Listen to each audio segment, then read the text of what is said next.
காலத்தில் மலைப்பகுதியில் ஒரு சிறிய கிராமம் இருந்தது. அந்த கிராமத்தில் ஒரே ஒருவன் மட்டும் புரிந்திருந்தான். அந்த கிராமத்திற்கு பாதுகாப்பை தரும் அவன் ஒரு வீரன் நின்னான். அவன் பெயர் ஷினு. ஷினு சிறுவனாகவே கலைகளில் நிபுணத்துவம் பெற்றவன்.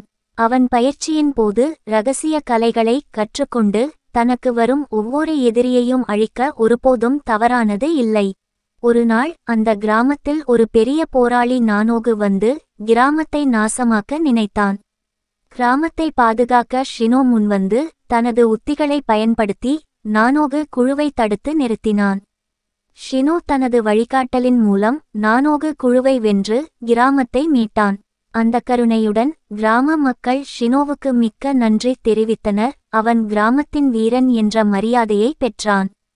ஷினோ தனது திறமையுடன் கிராமத்தை காத்துக்கொண்டு பின்னர் தனது பயிற்சியில் ஈடுபட்டு வாழ்ந்தான். அந்த நாளுக்கு பிறகு ஷினோ கதைகள் வாயிலாக தன்னுடைய வீரத்தால் மற்றவர்களுக்கு உதவியதைப் போல கிராமம் மிகவும் பாதுகாப்பாக மாறியது.